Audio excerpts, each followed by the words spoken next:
Bonjour à tous, dans cette série de vidéos, on va parler de librairie scientifique et graphique. Pourquoi est-ce qu'on s'intéresse à ça? Tout simplement parce que Python, c'est un langage qui nous offre de nombreuses fonctionnalités qui sont directement intégrées dans le langage. Il nous permet de créer des fonctions, de créer des classes d'objets qu'on va le voir au prochain chapitre. Il nous permet de manipuler des données comme des listes, des tuples, des dictionnaires et d'agencer toutes ces données dans différentes structures complexes. Par contre, lorsqu'on a des problèmes qui sont un petit peu plus avancés, qui requièrent de faire des manipulations avancées de données ou d'implémenter des algorithmes qui sont complexes, on a la possibilité d'utiliser des librairies qui nous sont fournies par exemple par la communauté scientifique pour pouvoir résoudre quelques situations difficiles. Par exemple, un exemple de problématique qui peut être difficile à résoudre avec les librairies standards de Python, c'est la géolocalisation et l'extraction d'informations de cartes satellitaires comme on le voit ici dans une carte de Montréal. Par exemple, dans ce cas-ci, le problème ce serait comment est-ce qu'on calcule le pourcentage de couverture végétale d'une région à partir de ces données satellitaires. Pour pouvoir résoudre ce problème, on doit être capable de, notamment, extraire les cartes satellitaires à partir de coordonnées GPS, ensuite de convertir les données en une structure de données qui est utilisable pour pouvoir extraire la couleur verte ou extraire une métrique qui a rapport avec la couverture végétale. Et donc on a besoin de manipuler des images et en plus on a besoin d'avoir un algorithme qui est robuste en fonction des différents composants qu'on a dans l'image. C'est un problème c'est un exemple qu'on va traiter directement dans le cours.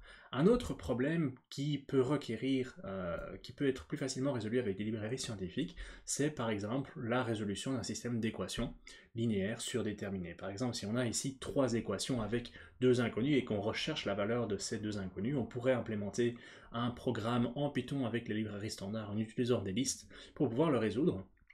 Mais on a aussi à notre disposition des librairies qui permettent de résoudre ce problème plus facilement. Notamment si on convertit ce système d'équations en un système matriciel, on a une matrice A, un vecteur X et un vecteur B, mais on sait qu'on peut on peut retrouver la valeur de X en utilisant un algorithme de pseudo-inverse où on fait tout simplement la multiplication de matrices. Dans le langage de base de Python, on n'a pas la possibilité de stocker les éléments facilement sous une forme de matrice et de pouvoir directement utiliser les notations matricielles. Heureusement, le langage Python fournit aussi d'autres librairies qu'on peut importer et utiliser, comme notamment la librairie NumPy qui nous permet de manipuler des vecteurs et des matrices et de directement utiliser des fonctions sur ces vecteurs et ces matrices comme le produit vectoriel, le produit matriciel, etc. Donc la première librairie à laquelle on va s'intéresser, c'est la librairie NumPy. C'est une librairie qui permet de faire des calculs numériques, comme son nom l'entend. Elle introduit toute une série d'outils de gestion facilitée des tableaux de nombres. Donc tout ce qui est vecteur, tout ce qui est matrice, etc. C'est tous des éléments qu'on peut retrouver dans la librairie NumPy. L'un des principaux éléments, c'est ce qu'on appelle le vecteur ou un array qui va stocker les données vectorielles, les données tabulaires qui peuvent être en une dimension, en deux dimensions ou en multidimensionnel pour stocker un certain nombre de nombres. Pourquoi est-ce qu'on veut faire ça? Parce que lorsqu'on voit la notation comme on le voit ici, np-array avec des parenthèses et des crochets, on pourrait se dire mais une liste fait très bien l'affaire. Mais le problème, c'est que lorsqu'on utilise des listes, comme on l'a vu jusqu'à maintenant, il y a toute une série de vérifications que Python doit faire lorsqu'on fait des opérations sur ces listes. Et donc, ça rend la manipulation de listes, la manipulation numérique, très inefficace. NumPy est implémenté dans un langage qui est beaucoup plus efficace, qui est beaucoup plus rapide, dont le Python peut accéder. Et donc en forçant le fait que les vecteurs qu'on va créer doivent être du même type, on bypass toute une série de manipulations et de vérifications pour pouvoir faire nos manipulations sur les vecteurs. De cette manière, la librairie NumPy nous fournit des types de données dont leurs manipulations sont beaucoup plus efficaces lorsqu'on parle de calcul numérique. Comment ça fonctionne?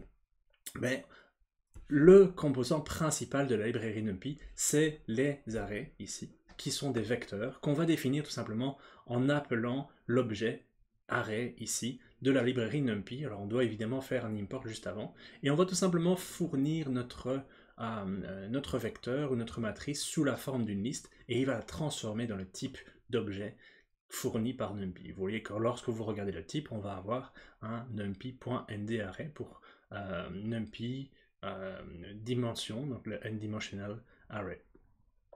Donc lorsqu'on regarde le type de nos données à l'intérieur de notre vecteur, on voit qu'il y a un seul type. Donc ce vecteur ne va accepter que des entiers en 32 bits. Donc si on veut rajouter de l'information, on doit nécessairement rajouter de l'information qui est dans le même type. De cette manière-là, Python, lorsqu'il exécute des manipulations, et NumPy que lorsqu'il exécute des manipulations de ce type d'objet, ne va pas avoir besoin de vérifier quels sont les types des objets puisqu'il le sait déjà à la base. On peut aussi stocker des objets multidimensionnels et donc récupérer les dimensions, récupérer la taille des objets en termes de forme, mais aussi en termes de nombre d'éléments. Lorsqu'on veut accéder aux éléments, on utilise aussi les crochets, sauf que dans ce cas-ci, on peut accéder aux éléments si on a une matrice par exemple, en la première dimension et avec la deuxième dimension séparée par une virgule, et on pourrait par exemple avoir plusieurs dimensions, 3, 4 dimensions, et tout simplement utiliser les index dans chacune des dimensions pour accéder à un élément. Par exemple, lorsqu'on parle de vecteurs multidimensionnels ou de matrices multidimensionnelles, comme celle-ci, on peut tout simplement créer une matrice avec un certain nombre de nombres. Ici, on a une fonction arrange qu'on verra juste après, qui va permettre de faire un vecteur de 1 jusqu'à 36, de 0, pardon, jusqu'à 35, et on va le retransformer pour qu'il ait une forme de matrice 3 par 4 par 3. De cette manière-là, on va avoir une matrice tridimensionnelle, donc en 3 dimensions. À chaque fois, on aura un vecteur, une matrice de 3 par 4 stockée dans la 3e dimension. À partir de là, on peut faire toute une série d'opérations, comme la somme de notre matrice dans une des directions. On peut aussi faire la recherche de la valeur maximale dans notre matrice.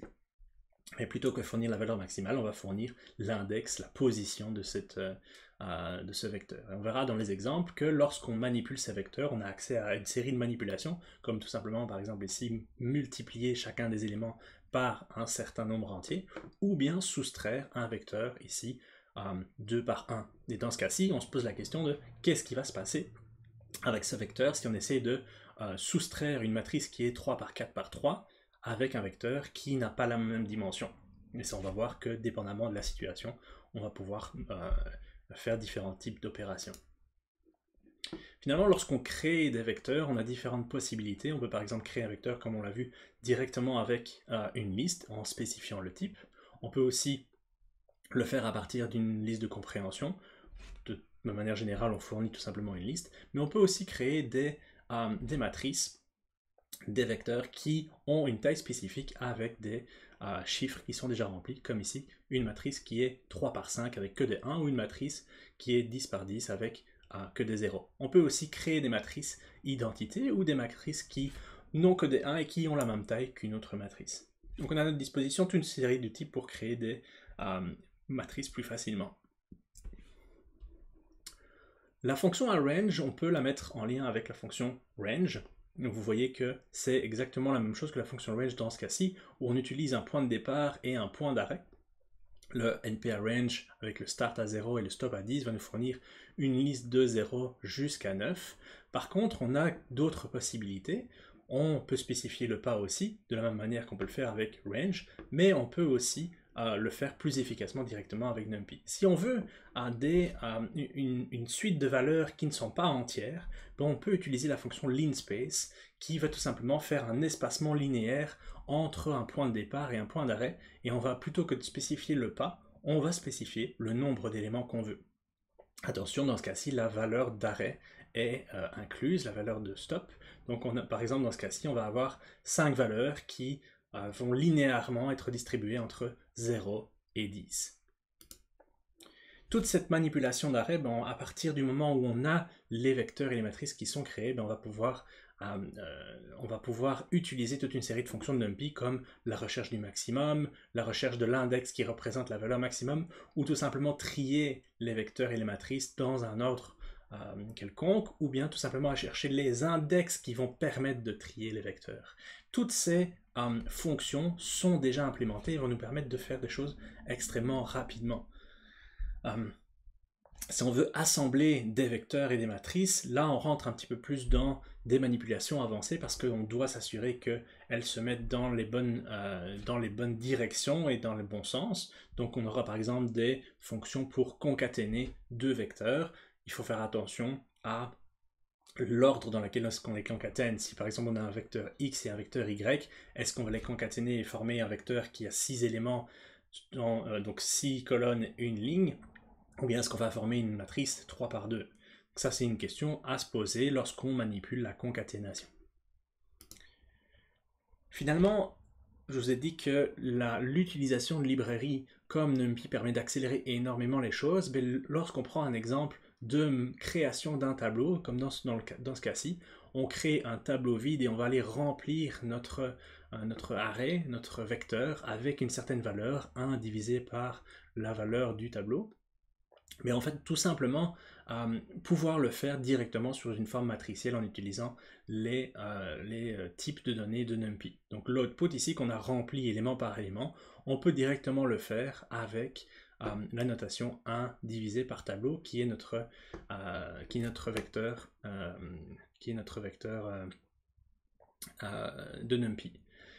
Évidemment, pour quelque chose qui est des tableaux qui sont très petits, la différence entre les deux versions du code, celle où on remplit individuellement chacun des éléments, où on utilise une opération matricielle, le résultat ne sera pas très très différent. Mais par contre, si on utilise des tableaux qui sont extrêmement grands, par exemple avec des valeurs entre 1 et 100 et 1 million d'éléments, la différence en temps de calcul peut être énorme entre les deux opérations. Tout simplement parce que Python doit vérifier qu'on peut faire cette opération, tandis que NumPy va assumer qu'il peut la faire puisque tous les tableaux sont du même type. Pour le tableau 1, typiquement, on n'aura pas une énorme différence en temps de calcul. Par contre, pour le deuxième tableau, on a la première opération avec la boucle for prend 5 secondes, tandis que la deuxième opération avec la division matricielle se fait en 0,005 secondes. Donc on gagne un facteur qui est extrêmement important, un facteur 1000 dans l'utilisation de la librairie NumPy si on fait les choses intelligemment. Finalement, on a encore d'autres opérations qu'on peut effectuer avec notre notation matricielle en termes de NumPy, notamment des opérations algébriques. On peut calculer le rang d'une matrice, on peut calculer sa trace, on peut calculer sa diagonale, on peut aussi inverser des matrices et on a toute une série d'outils à notre disposition pour manipuler des matrices et donc résoudre des problèmes matriciels, même des problèmes d'optimisation comme on va le voir un petit peu plus tard.